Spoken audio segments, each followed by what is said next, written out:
Nous abordons aujourd'hui la cinquième séance sur les décolonisations, en traitant plus particulièrement des guerres civiles au moment de celles-ci et au travers du cas du Congo, du Rwanda et du Cameroun.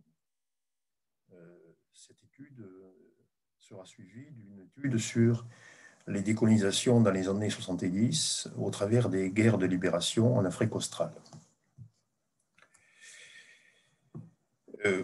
Quand on s'arrête à l'histoire du Congo, et si on fait une pause en 1955, au milieu des années 50, à première vue, la décolonisation n'est pas à l'ordre du jour, et encore plus, on est dans ce qu'on pourrait appeler le triomphe de la colonisation belge, à l'image un petit peu de la visite du roi Baudouin au Congo en 1955.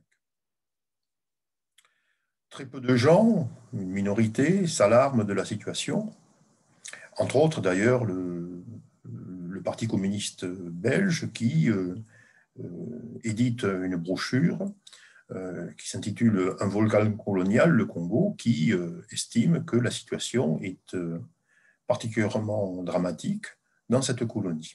Mais ce n'est pas l'objet de la visite du roi Baudouin, c'est uniquement une visite quasi-protocolaire qui confirme la puissance du régime colonial belge.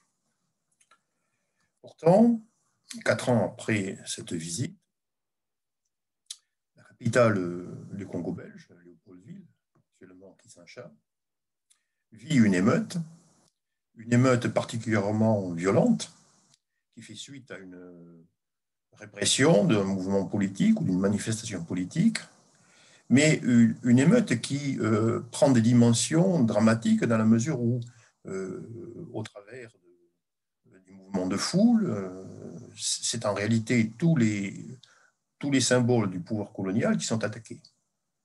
De façon pratique, c'est la ville noire qui s'attaque à la ville blanche. Nous avons là quelques images de ce phénomène qui fait de cette insurrection presque qui a touché la ville, la capitale du Congo belge, ainsi que d'autres capitales provinciales, faisant aux alentours de 500 à 1000 morts. Toujours pareil, les estimations varient concernant les victimes de ces émeutes. Ces émeutes incitent donc le gouvernement belge à entrer dans une négociation qui aboutirait à une décolonisation, à un processus qui avait été longuement retardé, mais qui est accéléré par la dimension dramatique des événements à Léopoldville. Nous avons là toute une série d'événements qui apparaissent dans un premier temps assez pacifiques. La table ronde belge-congolaise, où on voit apparaître les deux principaux leaders des partis nationalistes, Kasavubu, qui deviendra premier président, et Patrice Lumumba, qui deviendra premier ministre, qui débouche sur un projet de transition avec, à terme, très rapidement, une proclamation politique de l'indépendance.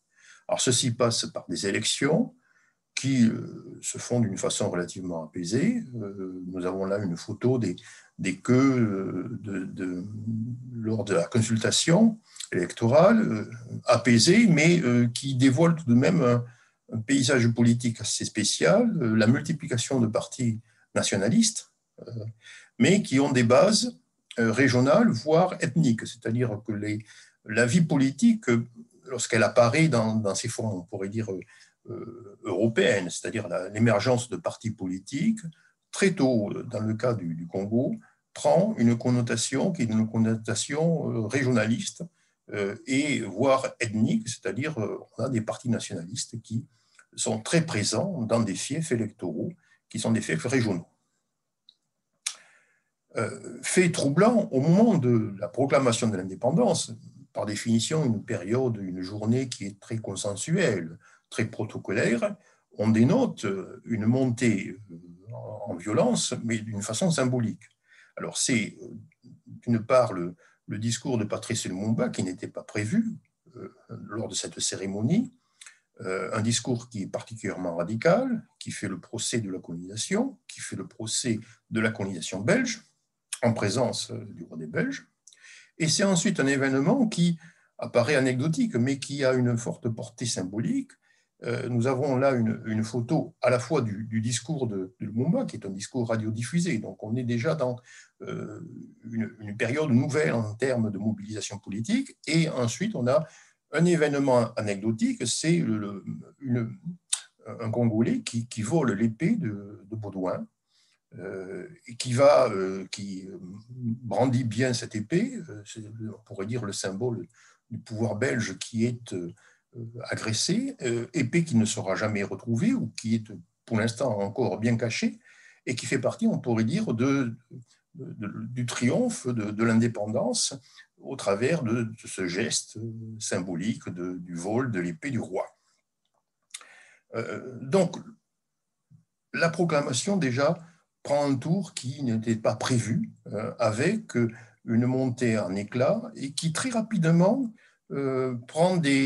suit des déclarations qui sont excessives. C'est-à-dire les acteurs de la décolonisation, les principaux acteurs de la décolonisation, c'est-à-dire du côté belge comme du côté congolais, se raidissent très rapidement. Alors, c'est le cas du général Zansen, qui est le chef d'état-major de la force publique congolaise. En réalité, c'était l'objet de la négociation de la table ronde, c'est-à-dire l'idée que l'État indépendant aurait une armée indépendante, mais sous autorité belge, tout ceci pour sécuriser la population belge qui avait été effrayée par les émeutes.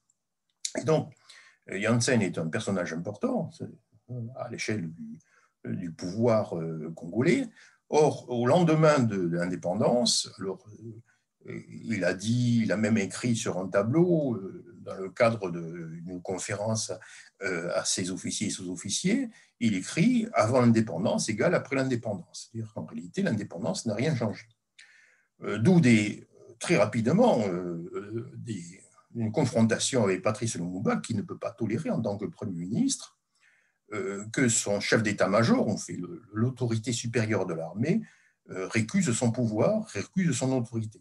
D'où une rébellion qui, là, devient une rébellion militaire et qui prend des dimensions, là aussi très violentes, puisque, comme dans le cas de Léopoldville, des émeutes de Léopoldville, ce sont les différents symboles du pouvoir colonial, la présence administrative, la présence policière, bien sûr, mais ensuite les populations, y compris d'ailleurs le clergé, qui sont visées. S'ensuit une guerre civile, c'est-à-dire qu'on est dans ce qu'on pourrait appeler la première guerre mondiale congolaise, puisque très rapidement, cette guerre qui va durer de 1960 à 1964 prend des dimensions complexes avec l'intervention de puissances ou l'appui de puissances étrangères. On est en pleine guerre froide. Au-delà des acteurs belgeo-congolais, il y a les puissances atlantiques et les puissances de l'Est, l'URSS et la Chine, mais également les voisins portugais, sud-africains, qui interviennent. Alors, cette guerre, on en connaît, on pourrait dire, les principaux épisodes, c'est-à-dire c'est l'assassinat de Patrice Lumumba, dans lequel la CIA et le pouvoir belge a participé. C'est la montée au pouvoir de Mobutu, qui est appuyé par la CIA et qui apparaît comme l'élément de reconstitution d'un Congo pro-occidental. C'est la sécession de Tchombe dans le Katanga, c'est-à-dire la partie la plus riche du Congo, la zone minière, mais c'est aussi l'intervention de l'ONU, la première intervention militaire de l'ONU en Afrique, et c'est aussi la multiplication des mercenaires, autant du côté des sécessionnistes, dans l'Est, dans le Sud, que du côté du pouvoir. Et enfin, on pourrait rajouter l'arrivée de Che Guevara en 1965, fait quand quasiment la guerre est terminée au Congo. Donc on a une guerre civile qui, là aussi, prend des dimensions dramatiques avec des violences extrêmes et avec une instabilité chronique qui pousse bien sûr les Occidentaux à soutenir le pouvoir central qui est symbolisé par Mobutu. Donc en 1965, on a, pour dire, cette guerre est clôturée par un retour à l'ordre qui est appuyé par les Américains, essentiellement les Américains et les Belges, et qui se traduit aussi par l'évacuation de la population belge. En fait, il y avait entre 60 et 80 000 Belges au Congo au moment de l'indépendance. Ils sont en majorité rapatriés par les ponts aériens entre 62 et 64. Comment s'explique cet échec de la décolonisation congolaise et surtout cette évolution particulièrement violente de la décolonisation? La première explication qui est souvent avancée, c'est le fait que le Congo n'était pas préparé. On pourrait dire autant les élites congolaises que les élites belges présentes au Congo ou présentes à Bruxelles n'étaient pas préparées. Alors certes, il y a comme dans le reste de l'Afrique, on voit apparaître une prise de conscience nationale ou nationaliste et qui se traduit par des manifestes, des réunions. Donc on a en 1956 le manifeste de la conscience africaine qui se présente comme un appel à une réforme politique, à une évolution vers une indépendance, mais qui, à la différence des autres évolutions, autant dans l'Empire britannique que dans l'Empire français, n'a pas une grande dimension, on pourrait dire, intellectuelle. On a affaire à une déclaration, alors qui est encore marquée par cette vision que c'est une déclaration des évolués. Alors, les évolués dans le système belge, ce sont des lettrés qui participent à l'administration coloniale, mais qui n'ont pas l'aura, qui n'ont pas les compétences techniques, intellectuelles des élites qui apparaissent ailleurs en Afrique. À l'exception de l'Église catholique, qui là joue un rôle important. Alors l'Église catholique au Congo dans les années 50, ou du moins une partie de son clergé s'africanise, avec l'apparition d'ailleurs du premier évêque africain congolais, Jean-Albert Maloula, qui va devenir archevêque. Mais l'Église est un petit peu piégée par sa situation, on pourrait dire, d'intermédiaire, autant coloniale que nationale, et donc va certes prendre parti pour une évolution sans pour autant pouvoir jouer un rôle d'arbitre qui est souvent attendu lorsqu'on parle de l'Église catholique au Congo. C'est une tendance qui s'affiche dans les années 50 et qui se vérifie encore de nos jours. Une Église forte, présente, mais qui n'a pas la possibilité, on pourrait dire, de peser sur le cours des événements. Du côté belge, la situation est tout aussi limitée, puisque les élites belges, autant métropolitaines que bien sûr coloniales, résidentes dans la colonie, sont hostiles à la décolonisation et même n'envisagent pas la décolonisation. Alors, on en a preuve deux événements qui sont tout de même très significatifs. D'une part, c'est au lendemain de la guerre, la déclaration de l'ancien gouverneur Reckemans qui déclare que l'indépendance est nécessaire et qu'elle doit être préparée, une déclaration qui ne sera jamais acceptée. Et même dans les années 55, le plan Van Bilsen, qui est un plan, on pourrait dire, qui s'apparente un petit peu aux lois de fer, à la loi cadre de fer, c'est-à-dire un programme qui vise à préparer à l'indépendance, préparer dans une indépendance dans les 30 ans. On n'est même pas dans une échéance courte, on est dans une échéance à moyen terme. Ce plan même est refusé ou n'est pas mis en application par le pouvoir colonial. Donc on a une première explication de ce clash politique et militaire, c'est la difficulté de la part des élites des deux côtés. Autant en Belgique qu'au Congo, la difficulté de préparer cette échéance de la décolonisation. Alors, ce clash est d'autant plus surprenant que, à première vue, dans les années 50, le Congo se présente, disons, la situation économique au Congo est relativement positive, c'est-à-dire que on a bien conscience de la réalité du Congo. Le Congo, c'est une colonie qui a une échelle de continent, hein, donc on voit très bien sur la carte de l'Europe les délimitations du Congo. On voit très bien que le Congo est un État ou une nation ou un pays continent, mais malgré ce désavantage, en fait, la situation en termes économiques au Congo est relativement favorable. Bon, en témoigne par exemple l'expansion du réseau ferroviaire. C'est souvent un des indicateurs qui est retenu quand on fait une étude comparée des régimes coloniaux. Or, on a un réseau ferroviaire qui est en train de se mettre en place, qui se connecte au réseau ferroviaire britannique et portugais, et qui effectivement arrive à, on pourrait dire, irriguer l'ensemble de l'espace congolais, avec parfois des réussites. Alors, je m'arrête à une réussite qui est purement anecdotique, mais qui est très forte au niveau du symbole. Vous savez, c'est le vieux projet du roi Léopold de domestiquer les éléphants d'Afrique. Bon, il voyait ça comme domestiquer une force motrice qui serait un apport pour les sociétés locales. Et donc, effectivement, dans les années 50, dans le nord du Congo, dans ce qui correspond maintenant à un grand parc, il y a une ferme qui arrive à domestiquer les éléphants d'Afrique. Donc là, on est dans une réalité qui est une réalité géographique, mais aussi une réalité un petit peu symbolique, c'est cette capacité à remplir les grands objectifs que Léopold avait fixés d'une façon un petit peu abusive d'ailleurs au début du XXe siècle. Alors, on parle même d'ailleurs de boom colonial dans le cas du Congo quand on compare le Congo belge aux autres colonies britanniques ou françaises dans les années 50.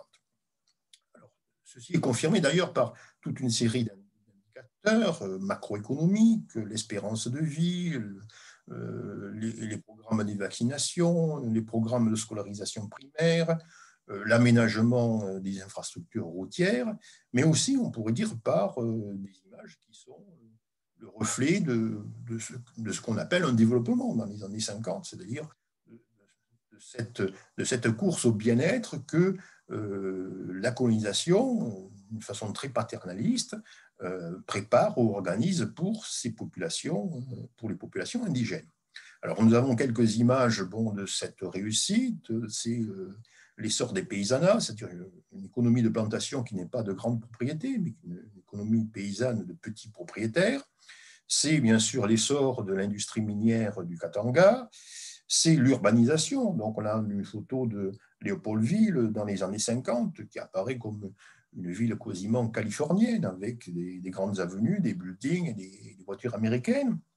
Et même on a, même si le retard est particulièrement important, on a l'émergence d'une infrastructure universitaire avec la création de l'université Louvanium, Louvain-la-Neuve, le Louvain congolais, qui se présente comme un équipement particulièrement performant, puisque dans cette université, il y a un réacteur nucléaire qui a été donné par les Américains, alors toujours pareil, en contrepartie de l'aide qui a été apportée par le Congo belge dans la réalisation des bombes nucléaires américaines. Donc on a une première impression que effectivement cette sorte de réussite économique coloniale a, on pourrait dire, endormi les consciences collectives, du moins du côté des élites coloniales, qui n'ont pas perçu qu'il y avait dans la société coloniale des tensions, ces fameuses tensions que certains observateurs, plutôt de gauche, analysaient comme une situation de volcan en ébullition, en attente. Alors, la société coloniale congolaise est une société qui est bloquée et qui est raciale, même si effectivement on n'a pas, en termes institutionnels, des choses aussi comparables qu'en Afrique du Sud, dans l'Union sud-africaine, mais le fonctionnement de cette société est une société de fonctionnement qui s'apparente un petit peu au régime d'apartheid, avec des éléments intermédiaires, mais qui sont très limités les évolués et les métis. Alors, là c'est assez intéressant d'observer ce phénomène. Les évolués, c'est cette catégorie sociale d'intermédiaires, mais qui reste dans, on pourrait dire, une position de dominée. C'est-à-dire que le système scolaire belge produit ce qu'on appelle des évolués, ce que l'appelle des évolués, c'est-à-dire des gens qui vont petit à petit, au travers, on pourrait dire, d'un mode de vie occidental, s'identifier à l'élite coloniale. Mais ces évolués sont toujours dans des strates inférieures. Et le système scolaire, assez performant en termes d'éducation primaire, voire même d'éducation technique, n'est pas un système qui est ouvert aux populations congolaises à l'échelle, au niveau du secondaire et encore plus du supérieur. Et il y a, à la veille de l'indépendance, c'est un indicateur qui est souvent cité, il y a tout juste une dizaine de diplômés universitaires au Congo, alors que ça se compte en centaines dans les autres pays africains. Et même s'il y a effectivement l'apparition de l'université, mais ça, on est vraiment à la fin des années 50. Et dans la statistique coloniale scolaire, il y a effectivement dans le supérieur en 58 399 élèves, mais en fait, ce sont des gens qui sont en formation, ce ne sont pas des gens qui sont diplômés. Donc, on a une société qui fonctionne sur un régime qui est un régime très hiérarchique, très inégal, avec effectivement, dans la mesure où on est dans un contexte de croissance, ou on pourrait dire de modernisation, une frustration sociale qui est très forte et que le pouvoir colonial n'a pas perçu ou n'a pas voulu voir. Autre manifestation assez symptomatique de cette société coloniale, la place qui est accordée aux métis, qui par définition est, on pourrait dire, la forme d'hybridation entre une société coloniale et une société colonisée. Or, dans le cas congolais, les métis sont récusés. Ils sont même systématiquement envoyés en métropole, on pourrait dire quasiment cachés. Et donc, il y a une politique qui aujourd'hui maintenant est relativement étudiée, puisque c'est une des manifestations de cette société bloquée, qui dénie aux métis autant le rang de citoyen belge que la reconnaissance d'une citoyenneté congolaise. Donc, on est dans une situation assez difficile. Et cette situation difficile se vérifie également au travers des comportements quotidiens. Là, les historiens belges à l'heure actuelle travaillent beaucoup sur cette mémoire coloniale des années 50 et cette société coloniale qui vit fermée, qui s'apparente à une classe moyenne aisée avec un véritable pouvoir et une autorité sur la domesticité, avec ces images qui renvoient à une situation idéale, mais qui parfois, alors, au travers de cette photo des jeunes filles, qui dénotent, si ce n'est une tension, du moins un élément de domination raciale qui est tout de même très explosif, puisque le ressentiment économique, social, se double d'un ressentiment racial. Alors, ce scénario, on pourrait dire, de la décolonisation conflictuelle, on va également le vérifier au Rwanda. Dans ce cas précis, on est dans une configuration un petit peu différente. On est plutôt dans le scénario d'une décolonisation contrôlée, mais qui va aboutir à un conflit. Donc, on n'est pas dans le scénario congolais d'une décolonisation qui échappe, qui est hors de contrôle et qui aboutit au terme d'une guerre qui sera particulièrement sanglante à un retour à un pouvoir, à une indépendance, mais sous tutelle occidentale. Là, on est plutôt dans un processus qui apparaît même réussi pour la monarchie belge, ou pour le pouvoir belge, puisque dans le cas du Rwanda, les Belges sont arrivés entre 1955 et 1962 à mettre en pratique, on pourrait dire, un changement politique, maîtriser un changement politique au travers de ce qu'on appelle la politique de la race, qui est même une constante dans l'organisation, dans la politique coloniale européenne. La capacité de contrôler un territoire en jouant sur les rivalités raciales ou ethniques, perçues comme raciales ou perçues comme ethniques, et en instrumentalisant ces rivalités pour mieux s'imposer, alors durant la conquête, durant l'exercice du pouvoir, mais aussi durant la décolonisation. Alors cette manipulation politique réussie, elle peut être illustrée par ces quelques photos où on voit deux photos assez symboliques de la période coloniale, des années 55, où le pouvoir colonial belge associe la monarchie rwandaise Tutsi à l'exercice du pouvoir ou à la redistribution des bienfaits du pouvoir. Alors, ceci se traduit par la visite du roi Baudouin au roi du Rwanda, où la photo du bas, c'est l'entretien entre le gouverneur du Rwanda-Burundi, Arwa, et le futur roi du Rwanda. Donc là, on est dans des photos qui sont révélatrices, on pourrait dire, de la tendance coloniale des années 30-40, c'est-à-dire l'association d'une monarchie dans le cadre, avec le pouvoir colonial, dans le cadre d'une administration indirecte. Or, entre 58, 59 et 62, les Belges vont changer totalement de politique. Ils vont plutôt soutenir la mobilisation populaire au travers des partis qui sont identifiés comme des partis Hutus, et ils vont soutenir une évolution politique qui apparaît nationaliste, mais nationaliste modéré et surtout très favorable à l'ancien pouvoir colonial.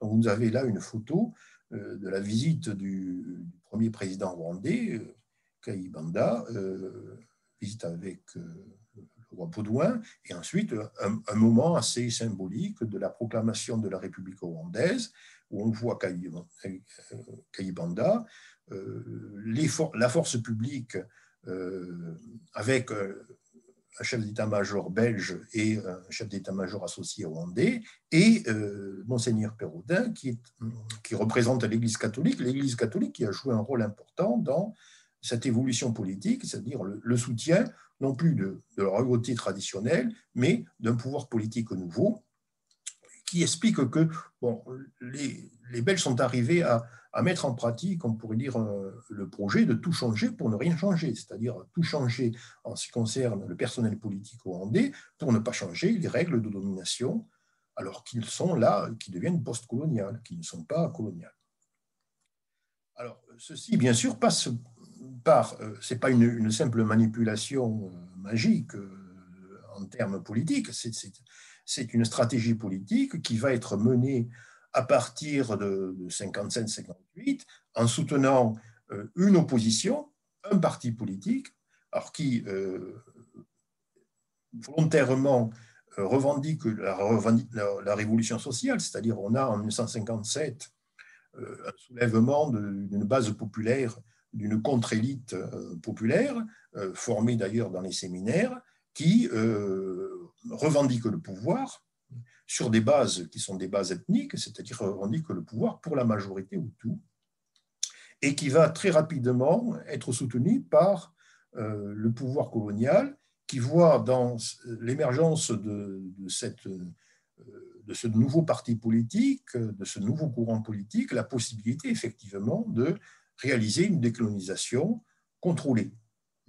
Et ceci passe par différents événements qui sont la déclaration, le manifeste des Bahutus, l'insurrection ou la révolution sociale qui s'attaque aux Tutsis, puisque les Tutsis sont perçus comme les aristocrates, même si c'est une partie importante de la population, mais il y a une sorte de reproduction d'une révolution sociale à la française, la majorité contre la minorité. Et ceci aboutit à l'indépendance du Rwanda en 62, y compris à la répression.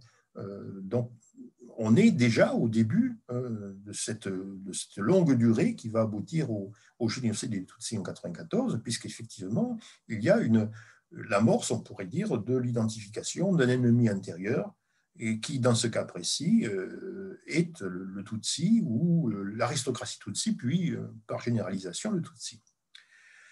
Cette politique coloniale est très bien décrite par un de ses acteurs, Guy Logiste, qui est un militaire qui a participé, on pourrait dire, à cette démarche consistant à supporter la décolonisation en jouant la carte d'une nouvelle élite, de nouveaux partis, tout en conservant les liens avec l'ancienne métropole.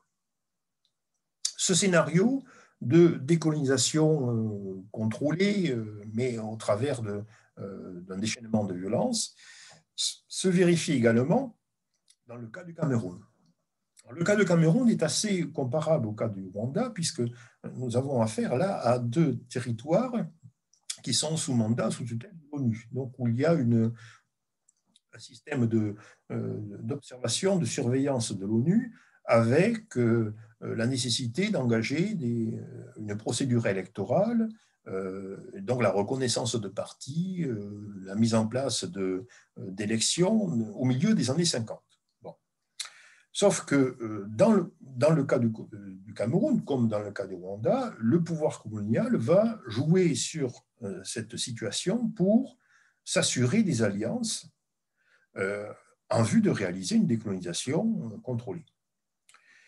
Dans le cas du Rwanda, c'était une alliance, c'est un retournement d'alliance. Dans le cas du Cameroun, c'est une alliance qui est réalisée avec des partis qui s'apparentent, on pourrait dire, à des partis nationalistes modérés qui sont dans une reconnaissance d'un partenariat avec l'ancienne métropole, avec ce qui va devenir l'ancienne métropole.